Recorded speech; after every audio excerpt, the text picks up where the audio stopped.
Shri Gyanesh Kumar ji on my right, doctor Sukhbir Singh Sandhu ji निर्वाचन आयुक्त on my left, आयोग के वरिष्ठ अधिकारीगण और मीडिया के सहकर्मियों, आप सभी का इस प्रेस वार्ता में स्वागत है। 2024 के लोकसभा चुनाव के बाद वो जो पड़ाव निकला, अब दूसरे पड़ाव पर आपसे आज मुलाकात हो रही है। और जैसे मैंने पहले कहा था कि 3 gentlemen are yet back again. Lok Sabha चुनाव 2024 जैसे आपको विदित है, विश्व स्तर की सबसे बड़ी चुनावी प्रक्रिया थी। सफलतापूर्वक और शांतिपूर्ण तरीके से संपन्न हुई। उसने पूरे डेमोक्रेटिक वर्ल्ड के लिए बहुत स्ट्रांगली डेमोक्रेटिक सरप्लसेस क्रिएट किए, बिना किसी वायलेंस के पीसफुल हुई और देश भर ने चुनाव का पर्व मनाया। हमने बहुत सारे रिकॉर्ड्स भी बनाए।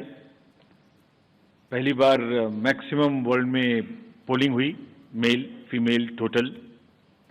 मतदाताओं की लंबी लंबी कतारें, बुजुर्गों की भागीदारी, youth, zero polls, massive seizures और फेस्टिव माहौल हमने देखा।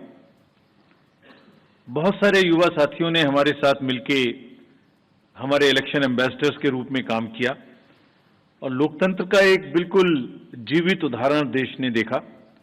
गांव में, देहात में, east west, north south, central, LWE areas, J&K, deserts, everywhere जो तस्वीरें दुनिया को भारत ने दिखाई, वो सभी को चकित करने वाली थीं। इससे देश में नहीं बल्कि पूरी दुनिया में एक स्ट्रांग मैसेज गया और जो चमक हमने देखी उस समय, वो चमक बहुत दिन तक दिखाई देती रहेगी। जब जब विश्व में चुनाव होंगे, कहीं भी किसी भी देश में हो, आपको निश्चित रूप से अपने चुनावों की तुलनात्मक याद आती रहेगी। ऐसा हमारा विश्वास है और वो हमें अपनी ताकत का एहसास दिलाता रहेगा।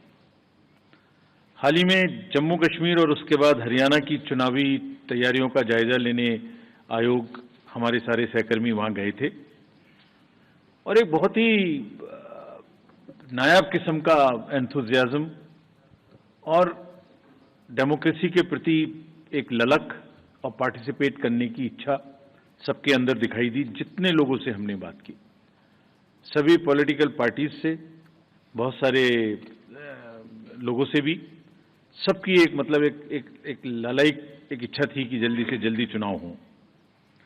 तो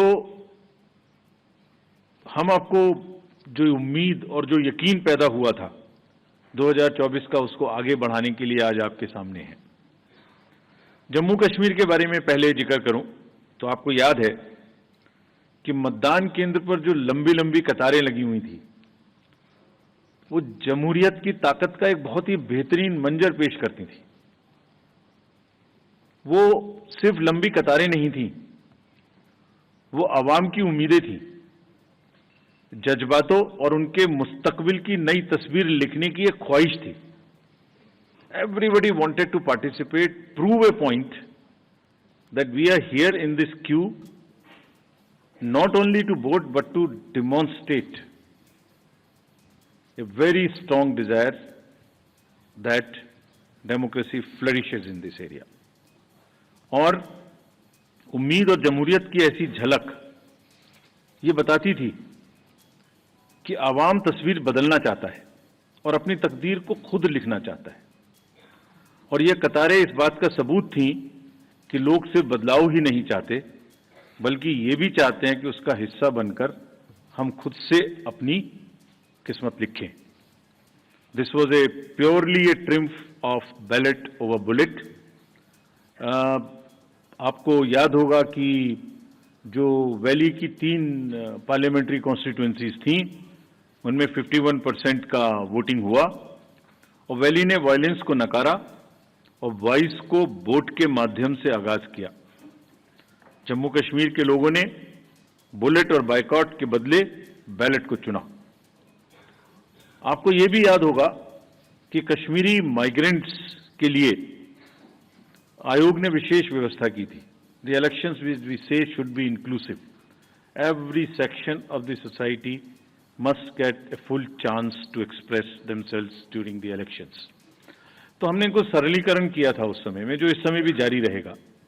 क्या किया था कि फॉर्म एम को हमने रिलैक्स किया था और कुछ बहुत ही कम्बरसम प्रोसेसेस थे जिसमें सेल्फ अटेस्टेशन की आवश्यकता होती, जिसमें ऑथराइजेशन कराने की आवश्यकता होती थी, उसको सेल्फ अटेस्टेशन पर लेके आए थे. उसके बड़े पॉजिटिव रिजल्ट्स भी हमें मिले और लोगों ने बढ़ चढ़ के, माइग्रेंट्स ने भी हिस्सा लिया.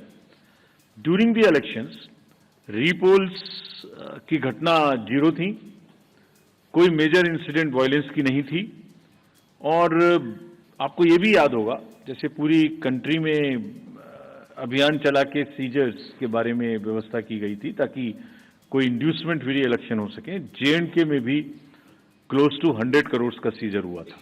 और इस बार भी हम बहुत स्ट्रांग कह के आए हैं कि किसी को भी इंड्यूसमेंट करने देने की छूट नहीं देनी चाहिए. I will explain to you in detail later. So if we now come to the J&K first, there are total 90 assembly constituencies, of which 74 are general,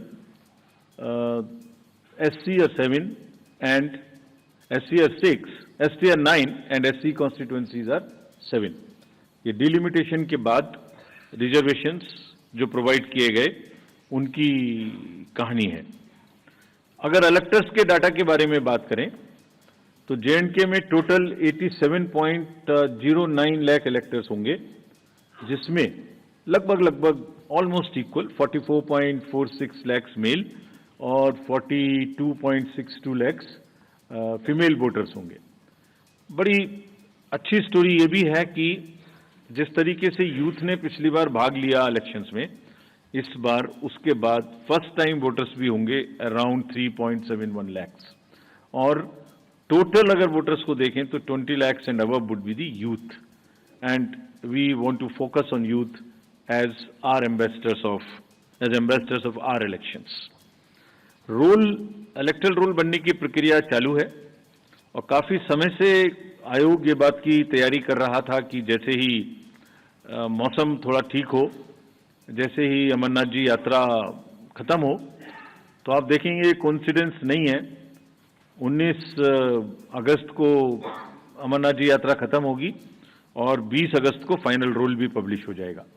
so it has been a work in progress to synchronise every activity in a way that we do not make any delay in doing elections in J&K, and this is what we announced in J&K in Jammu when we were there in March. ये publication 20 को हो जाएगा. सभी political parties को इसकी copy electoral role की उपलब्ध कराई जाएगी.